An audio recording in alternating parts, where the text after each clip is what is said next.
નમસ્તે મિત્રો, આજે આપણે બનાવીશું 1 કપ ચોખામાંથી સુપર ટેસ્ટી નાસ્તો।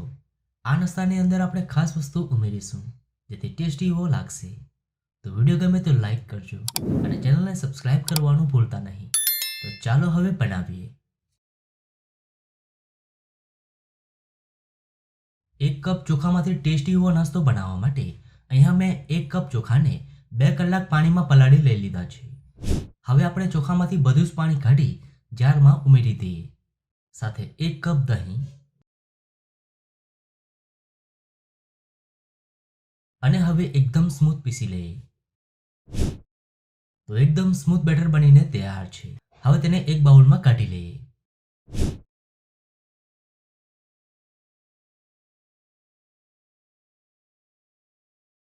હવે તેમાં 1/4 કપ રવો ઉમેરી દઈએ અને હવે એકદમ સારી રીતે મિક્સ કરી દઈએ।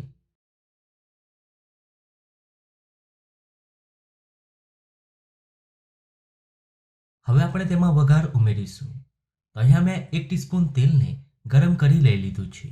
હવે તેમાં ઉમેરીશું અડધો ટીસ્પૂન રાઈ, અડધો ટીસ્પૂન જીરું, થોડા મીઠા લીમડાના પાન અને થોડી કોથમીર। હવે વઘારને બેટરમાં ઉમેરી દઈએ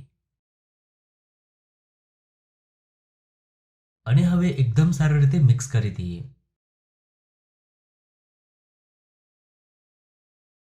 હવે તેમાં ઉમેરીશું ખાસ વસ્તુ જેનાથી આ નાસ્તો ખાવામાં વધુ સ્વાદિષ્ટ લાગશે। 2 ટેબલસ્પૂન લીલું લસણ, સાથે 1 ટીસ્પૂન લીલા મરચાં આદુ લસણની પેસ્ટ અને સ્વાદ પ્રમાણે મીઠું ઉમેરી બધી સામગ્રીઓને એકદમ સારી રીતે મિક્સ કરી દઈએ।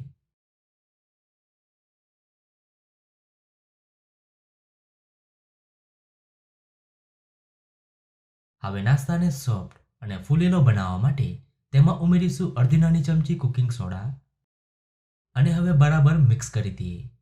જો તમારી પાસે કુકિંગ સોડા નથી તો અડધો ટીસ્પૂન ઈનો પણ લઈ શકો છો। હવે તેલથી ગ્રીસ કરેલી પ્લેટમાં બેટર ઉમેરી દઈએ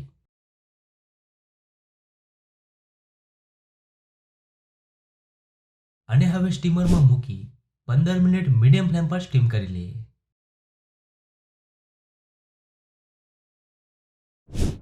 તો નાસ્તાને સ્ટીમ થતા 15 મિનિટ થઈ ગઈ છે। હવે તેને ચેક કરી લઈએ। તો નાસ્તો ખૂબ સારી રીતે સ્ટીમ થઈ ગયો છે। હવે તેને ઠંડો કરી કટ કરી લઈએ। તો અહીંયા મેં નાસ્તાને કટ કરી લઈ લીધો છે, સાથે નાસ્તાની ઉપર વઘાર પણ ઉમેરી દીધો છે જેથી આ નાસ્તો ખાવામાં વધુ સ્વાદિષ્ટ લાગશે। તો તમે જોઈ શકો છો નાસ્તો એકદમ સોફ્ટ અને જાળીદાર બન્યો છે।